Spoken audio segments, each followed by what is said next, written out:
Hi guys, Chris here with Super Savvy Travelers, and today we're talking about how to obtain an Italian mortgage. So a couple of things to just let you know right off the bat. This isn't one of our slickly produced videos that Pete puts together. It's just me yakking into the iPhone right there. So understand that. Usually they're a little bit more slickly produced, but this one's just gonna be off the cuff. Another thing is my dog Little is out here with me. If you hear strange noises coming up from ground level, that will be him. All right, so Italian mortgages, a lot of questions coming in. People want to know.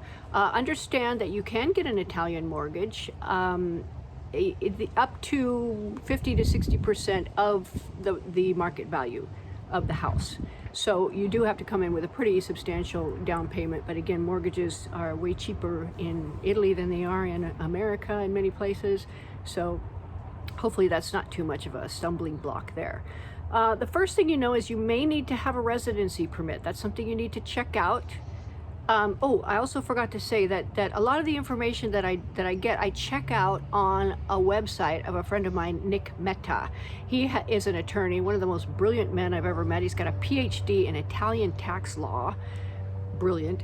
And he's got a great website, and they address everything. They address how to get an Italian mortgage, they address the elective residency visa, they address the taxes, they address just everything you can think of. And the man's got one of those minds that wherever there's a problem, he's already thinking solutions. I love that. So definitely go check out Nick Metta's Studio Legale Metta website, and you're going to find a lot of good information there. And I can vouch for him as an attorney because we've used him. So there you go. All right, so the residency permit, something to check out. You have to be at least 18 years old, just the same as in America for a contract. The longest term loan for someone over 60 is 15 years. So that's interesting. I've never seen that in America, but makes sense. You've got to have proof of a fixed and stable earnings and an employment contract that doesn't end, basically. So somebody's hired you and there's no completion date on the contract. That should be pretty easy to have if you're working digitally or whatever. Just, be sure you have that. Now, any documents that you have to be translated into Italian, and they have to be validated via the apostille process. The apostille process is fully explained in my video, What the Heck is an Apostille? Because that was a big question mark I had above my head for a long time. So I researched it and made a video for you. So if you're a non-Italian speaking purchaser, you must have an English translator present in order to translate for you so you understand everything about the contract of the financing. Also, once you apply, it can take 6 to 10 weeks to go through the process and have the funds released, so be thinking with that.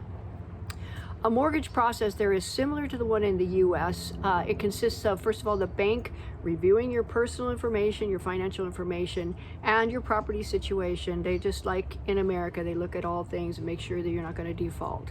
A bank originated property inspection is then done. They send out an appraiser and they inspect certain things. I'm sure they probably do like a deed, title check and that kind of thing. And they issue a compliance and evaluation report for the bank. And this ensures that the bank has adhered to any codes or permit processes for any renovations or add-ons or anything like that. So that's a good point there. A title check is then done by the notary. Or the notaio. Now the notaio is a different guy, and I've done this in my course. I did a whole thing on the notaio and who he is and what he does. Basically, it translates literally as the notary, but it's not a notary like we have here. It's a notary there, which is the guy who works for the state, local government. He's there to make sure that everything in the transaction is done according to the Italian property law. So he is looking out for you, he's looking out for the seller, he's looking out for everybody, and he's looking out for the state, making sure that all the taxes are paid and the deeds are recorded correctly. Notaio is very, very important. I know I've said it before, but don't get anything that doesn't involve a notaio unless it's an auction and you're prepared to take a risk. For me, the notaio is my safety net. He's going to check, did you know this? Did you know that? So there you go. The final mortgage approval is then reviewed and everything's finalized, and then they release the payment. So you can get pre-approval for a loan, but obviously you can't get all of it because if you don't know, the house that you're going to buy, that has to be done. But it's good to get started on the process, have them reviewing your financial data and looking at what you might be able to be eligible for. So that would be good.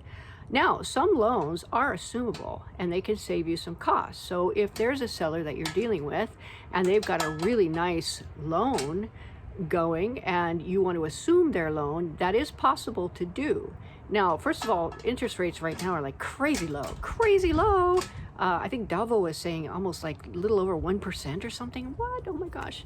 So you probably don't want to assume anything higher than that, but it is possible. So know that.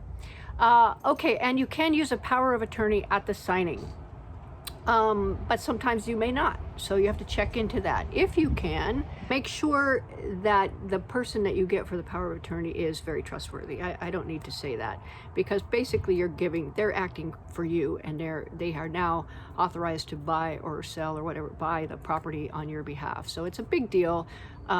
We use Ivan DeLuca. We've used him for a long time. Sometimes you can use different people in your area. Just know them and get to know them and feel comfortable with them and that sort of thing. Otherwise, just make the trip over there for the signing. I'll tell you, the signing is the most exciting part of the whole process. You know, you get over there, you sign, you meet the sellers. A lot of times they're there in the office with you. It's a whole, almost like a big ritual, you know, where you're transferring the property. At least it was for the ones that we've attended. And then you get the key, and oh my God, there's nothing more exciting than getting the key to your property for the first time. I could go on and on, but I've given you the data that you need for your Italian mortgage process. So definitely check it out on Studio Legale Meta if you have any questions. And then also write me. Let me know what your questions are. I've got a few things in the hopper for things that you guys want addressed. But the way I know what you want is when you write me and go, oh, what about this? And then I'll do a video on it. So have a great day. Hopefully Italy opens up very soon and we can all go play. So take care. Bye.